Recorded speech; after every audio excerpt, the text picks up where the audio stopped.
김자윤의 바이올린 북. 오늘은 좀 특별하게 시작했는데요. 그건 바로 박지리라는 특별한 작가의 작품 세계를 조명해보는 시간이기 때문입니다. 물론 박지리 작가를 요절한 천재 작가의 초점을 맞출 수도 있겠지만요. 4부작으로 꾸며질 김자윤의 바이올린 북 특집. 박지리 작가를 말한다에서는 우리 문학사가 놓치지 말아야 할 놀라운 문학성을 보여준 작가의 작품에 더 주목해보고자 합니다. 그래서 아주 귀한 분을 모셨습니다. 바로 박 작가의 작품 편집을 도맡았던 사계절의 김태희 편집팀장님이십니다. 안녕하세요. 안녕하세요. 모든 작품에는 첫 번째 독자가 있다고들 말을 하는데요. 어떻게 보면 편집장님께서는 박지리 작가가 쓴 모든 책의 첫 번째 독자였다고 말할 수 있는데요. 편집자가 아닌 독자로서 만났던 작가님의 책들, 어떤 느낌으로 남아있으신가요?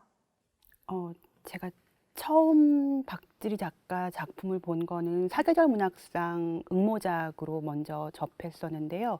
그때는 제목도 합체라는 제목도 사실은 되게 낯설고 박지리 본명을 안 쓰고 이리지라고, 그러니까 그게 알고 보면 박지리 이제 거꾸로 한 거긴 한데 뭔가 이상한 오락 게임 같은 그런 필명으로 와서 사실 신뢰가 안 가긴 했는데, 이렇게 읽다가 보니까 이 작가 뭐지 하는 생각이 들 정도로 되게 신선하고 재미있었거든요. 그렇게 첫 작품을 시작해서 맨홀이나 이제 양춘단 뒤로 갈수록 한 작가가 썼다고는 믿을 수 없을 정도로 너무나 다른 색깔을 갖고 있어서 이 작가 되게 놀랍다라는 생각을 했었어요. 아, 네. 이제 본격적으로 박지리 작가의 작품과 한번 만나볼 시간인데요. 먼저 소개할 첫 작품은 바로 박 작가를 세상에 알린 합체라는 소설입니다. 바로 이 책입니다. 표지도 정말 마음에 드는데요. 그런데 이 소설을 정말 많은 소설가가 추천했습니다. 그들이 남긴 추천사부터 만나보고 가시죠.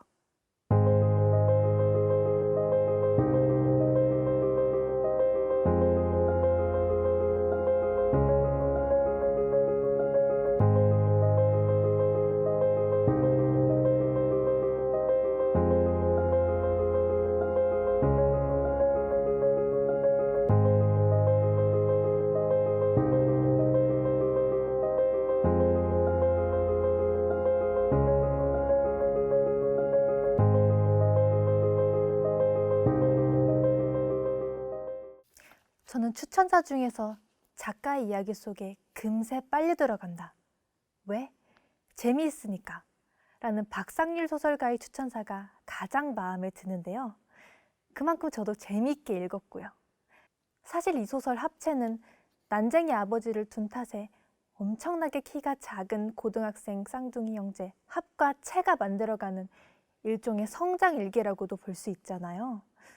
그런데 읽다 보면 외모 컴플렉스에 빠진 이들에게는 용기와 자신감을, 그리고 외모지상주의가 강한 우리 사회에는 한 방을 톡 하고 먹이는 듯한 느낌도 받게 되는데요.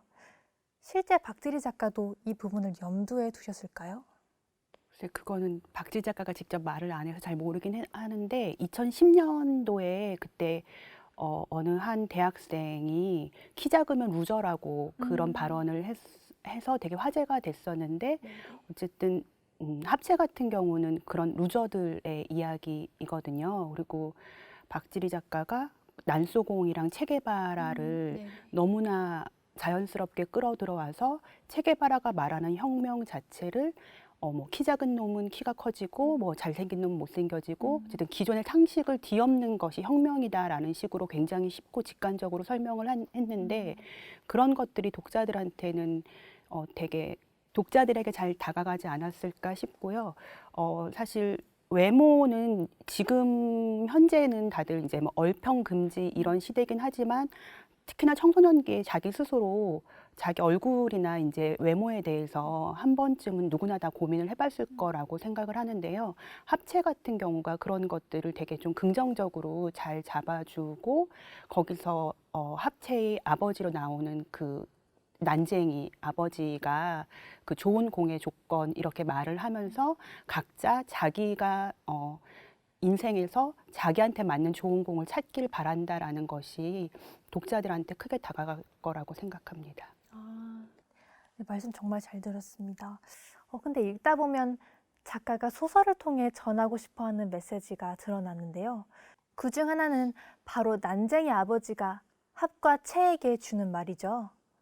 아버지가 가지고 노는 공 말고 너희들의 공, 너희만의 진짜 공을 찾아라. 그런가 하면 소설 속에서 개도사로 등장하는 할아버지는 이런 말을 합니다. 누구 하나 제 모습에 만족하며 사는 사람은 없는 법이니라. 문제는 다른 사람이 널 어떻게 보느냐가 아니라 네가 너 자신을 어떻게 보느냐, 그게 아니더냐. 저는 이런 지점에서 이 소설이 청소년을 넘어 사회를 살아가는 우리 모두에게 남들에게 휘둘리지 말고 자기 길을 가라는 메시지를 전한다고 생각했는데요. 편집장님께서는 어떻게 생각하셨나요? 저도 그 말에 동의하고요. 그러니까, 말씀하신 거에 이어서 얘기하면은 어쨌든 그 좋은 공의 조건에 대해서 이제 계속 얘기를 하는데 어쨌든 쇠공이나 유리공처럼 너무 무겁거나 깨지기 쉬운 거는 안 되고 또 내가 두 팔 안에 감당할 수 없는 공도 안 되고 아니면 내가 잡았는데도 잡은 것조차도 모를 정도로 그렇게 가벼운 공도 안 되고 그런 이야기를 하는 것 자체가 각자 자신의 삶에서 뭐 돈이 많고 적고 이런 걸 다 떠나가지고 내 삶에서 기준이 되는 게 뭔지를 스스로 찾으라는 이야기 같아요. 예. 사실 합체는 박지리 작가가 처음으로 쓴 소설이잖아요. 그런데도 너무 능수능란하다는 생각이 듭니다. 마치 소설 속 문장과 대사를 자기 마음대로 드리블하며 몰고 나가다가 마지막에 꼴까지 연결시키는 노련한 공격수를 연상하게 될 정도인데요. 무릎을 치게 만드는 상상력, 킥킥거리게 만드는 유머, 또 가슴으로 퍼져나가는 감동, 정말 그 전체를 어우르는 얼개까지 모든 게 완벽한데요. 그런데도 박지리 작가는 정작 소설가를 꿈꾼 적도 없고 본격적인 문학 수업을 받은 적도 없다고 들었는데요. 그렇다면 박지리 작가를 만든 힘은 도대체 어디서 나온 걸까요? 제가 봤을 때는 오히려 그러니까 대부분의 작가들이 문학 관련 전공을 하거나 아니면은 뭐 작가 교실이나 아니면 소설가들한테 어쨌든 그 수업을 받거나 이런 식으로 나름의 어쨌든 그런 수련을 통해서 등단하는데 박지리 작가는 전혀 그런 쪽이 아니었고 이쪽하고 전혀 연관이 없는 사람이었는데 그렇게 해서 뭔가 훈련받지 않고 자기 스스로 만들어낸 자신만의 그런 소설 작법이 남들과 다른 독특한 지점을 만들어줬다고 생각해요. 그게 어쨌든 박지리 작가의 큰 장점이고 개성인데 아마 스스로는 그런 거를 좀 나름 좀 한계로 느꼈을 수도 있지 않을까 싶은데 모두가 다 그런 점을 굉장히 높이 샀거든요. 주변에서는. 예. 그리고 만화를 되게 좋아해서 예, 그래서 그런 상상력이 있지 않았을까 싶고 합체 작가의 말에도 나오듯이 이제 모험이 부족한 시대에 아이들이 어쨌든 좀 더 모험을 즐길 수 있었으면 하는 것에서 재미있는 이야기를 쓰고 싶었고 이런 마음이 다 모여가지고 이런 작품이 나왔다고 생각합니다. 저는 이 책에서 또 하나 인상적인 것을 찾으라고 하면 아까 잠시 이야기했지만 바로 책의 표지 같아요. 표지의 그림체가 저는 좀 익숙하게 느껴졌는데 알고 보니 최규석 작가가 표지 그림을 그렸더라고요. 습지 생태 보고서 그리고 드라마로 만들어지기도 한 작품 송곳의 작가시죠. 표지에 보면 체게바라가 그려진 티셔츠를 입고 있는 채와 채를 온몸으로 받쳐주는 합의 모습이 조금은 개구지게 그려져 있는데요. 이 표지를 최종 선정한 이유가 있을까요? 그때 당시 최규석 작가는 이제 막 떠오르는 신인, 그러니까 만화가였고 그때 대한민국 원주민으로 이제 한창 이렇게 뜨고 있었고 저희랑은 그 만화가 열전에서 울겐 좀 애매한이라는 만화를 작업하고 있었어요. 근데 박지리 작가가 만화 이제 이런 걸 좋아한다고 했고 이 합체 같은 경우에는 좀 그런 만화적인 요소도 되게 많고 특히나 청소년 아이들 중에서도 남자아이들은 사실 책을 거의 안 읽는데 이거는 남자아이들도 되게 재밌게 읽을 수 있을 것 같아가지고 최규석 작가한테 부탁해서 그렸는데 최규석 작가도 작품을 되게 좋게 읽었더라고요. 그래서 제가 어땠냐고 물어보니까 자기한테 표지 의뢰가 들어온 책이 사실 되게 많은데 거의 한 책이 없다. 그래서 자기가 표지를 그렸다는 거 자체가 이 작품이 정말 좋았다는 거다라고 좀 약간 거들먹거리면서 얘기를 했었어요. 예. 이쯤에서 이 책을 읽으며 제가 가장 마음에 들었던 문장을 읽어드릴까 해요. 바로 이 책 70페이지에 등장하고요. 난쟁이 아버지가 두 아들 합과 채에게 말하는 대사입니다. 그러나 합, 채야, 좋은 공이 가져야 할 조건 중에서 가장 중요한 것은 말이다. 바로 공의 탄력도란다. 탄력도? 그게 뭔데요? 아직 학교에서 거기까지는 안 배웠나 보구나. 공의 탄력도란 말이지. 땅에 떨어져도 다시 튀어오르는, 그러니까 실수로 잘못 쏜 공이 땅에 떨어지더라도 그대로 깨지지 않고 다시 튀어오를 수 있는 힘을 말한단다. 저는 이 부분을 읽으면서 제 인생에서도 아무리 힘들고 포기하고 싶은 순간이 오더라도 다시 일어설 수 있는 그런 탄력도를 키워야겠다는 생각을 했어요.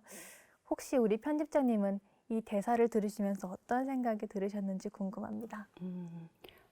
이런 얘기를 여기서 지금 해도 될지 모르겠는데 박지리 작가가 어쨌든 마지막으로 출간된 작품이 번외라는 작품인데 그 번외 맨 마지막 장면에 이제 배구공이 차도 위에 이제 위태롭게 이제 떨어져 있는 그 장면으로 끝나요. 그래서 그걸 보면은 약간 다시 합체랑 또 연결이 되면서 이 공이 번외에서의 그 공은 탄력도를 잃을 수도 있겠구나라는 마음을 갖는데 그래서 저는 꼭 번외를 다 읽으면 항상 마지막엔 다시 합체를 읽었으면 하는 마음이 있거든요. 그래서 그 합체를 통해서 읽어주셨던 것처럼 공의 탄력도, 인생의 탄력도를 찾는 균형감을 좀 사람들이 찾았으면 좋겠습니다.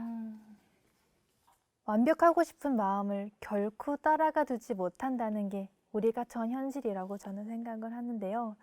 소설 속의 주인공 합체처럼 키가 작아서 그럴 수가 있고요.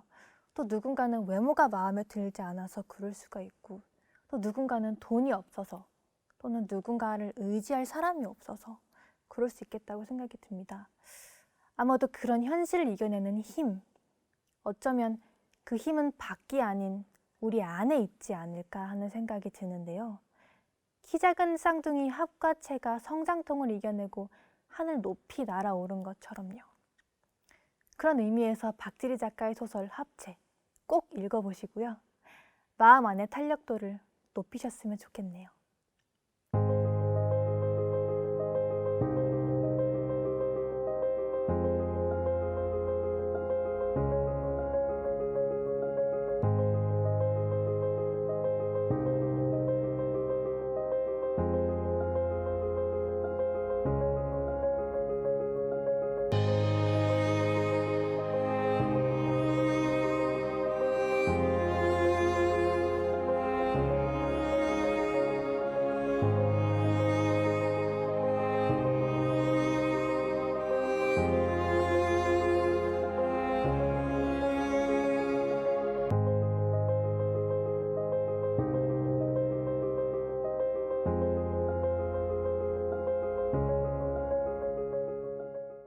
두 번째 소개할 박지리 작가의 작품, 단편소설인데요. 바로 사계절 문학상 대상 수상 작가들의 소설집에 실린 표제작 세븐틴입니다. 이 소설에는 점점 살이 쪄 엉망이 되어가는 소녀 나와 그 반대편에서 모범생으로 친구들의 인기를 한몸에 받고 있는 반장이 등장합니다. 그런데 어느 날 반장은 근육병에 걸리게 되고 학교마저 다닐 수 없게 됩니다. 그 과정에서 외모마저 아주 형편없이 변해버리죠. 한동안 반장을 칭송하던 친구들의 입에서는 이티라는 말까지 아주 거침없이 나오게 됩니다. 그러나 소녀 나는 17살 생일을 축하받지 못한 사람의 인생은 평생 엉망이 될 수밖에 없다는 말을 되새기며 용기를 내 반장을 찾아가 생일을 축하해 줍니다. 그리고 소녀 나 역시 이미 지나버린 17살 생일 축하를 받게 됩니다. 그를 통해 두 사람은 현재이거나 지났거나 모두 최고의 17살 생일을 보낼 수 있게 되는데요. 그 과정을 소설 속에서는 정말 잠시도 숨 돌릴 수 없게 아주 현실적이고 매력적으로 그려냅니다. 편집장님께서는 이 소설의 가장 큰 매력이 어떤 거라고 생각하시나요? 그러니까 수업 시간에 이제 같이 본 영화에서 나온 대사인데 아까 말씀하신 그 세븐틴 생일을 축하받지 못한 사람은 평생 엉망이 될 수밖에 없어. 이 말이 때로는 저주처럼 때로는 뭔가 간절한 바람처럼 계속 되풀이되고 있잖아요. 네. 그리고 주인공 소녀 나는 자신은 굉장히 학대하지만 자신이 좋아하는 반장한테는 너무나 최고의 모습으로 다가가고 싶은데 버스 유리창이나 이런 데 비친 자신의 모습을 보면 너무 이제 끔찍해서 좌절을 하는데요. 그런 것들이 자신은 굉장히 학대하지만 누군가한테는 굉장한 애정을 쏟고 싶어 하는 그런 마음 같은 게 너무 잘 드러나서 좋았습니다. 아, 네. 저는 이 소설을 읽다 보니 이런 생각도 들게 됐는데요. 어쩌면 아프기 전에 인기 있는 반장은 청소년이라면 누구나 꿈꾸는 그런 이상적인 존재라고 생각을 하고, 또 폭식증에 걸려 거구가 되어가는 소녀 나의 모습은 가장 피하고 싶은 존재가 아닐까 생각을 합니다.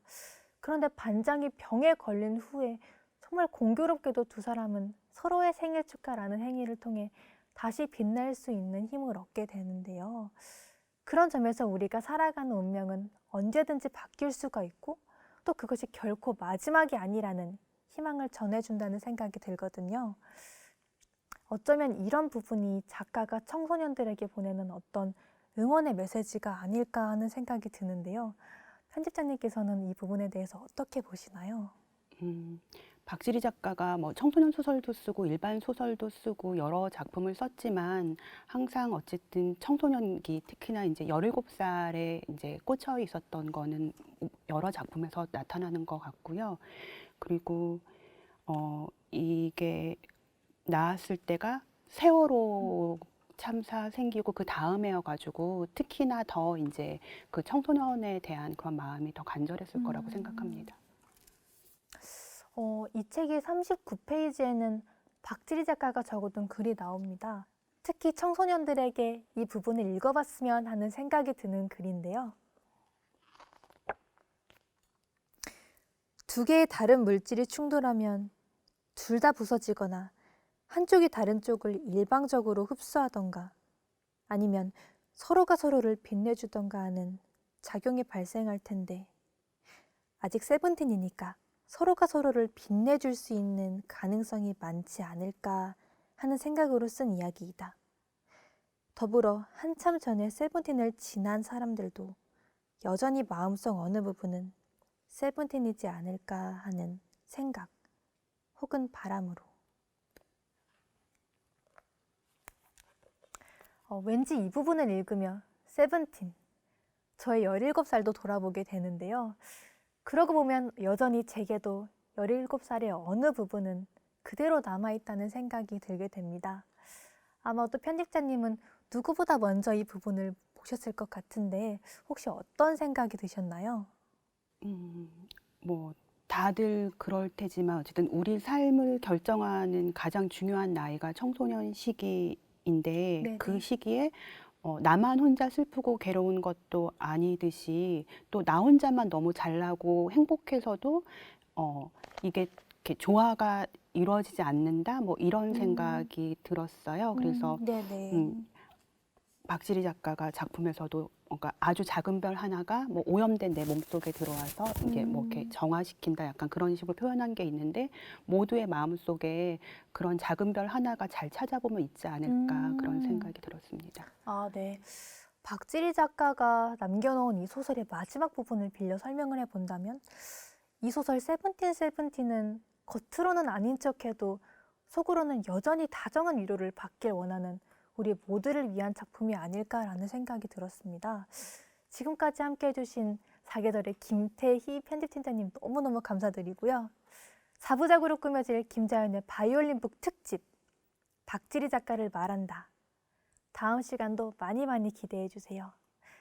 끝으로 제가 박지리 작가의 소설 합체와 세븐틴을 읽으며 고른 음악, 바로 BTS의 신곡 온인데요. 이런 노랫말이 나옵니다. 넘어져도 다시 일어나. 언제나 우린 그랬듯이 설령 내 무릎이 땅에 닿을지언정 파묻히지 않는 이상 그저 그런 해프닝쯤 될 거란 걸. 노랫말이 키 작은 쌍둥이 합과 채, 그리고 근육병에 걸린 반장과 또 폭식을 일삼는 소녀 나의 마음이 바로 이런 마음이 아닐까 싶은데요. 아무리 넘어져도 다시 일어나는 그런 마음이 전해지기를 바라며 연주해 드릴게요.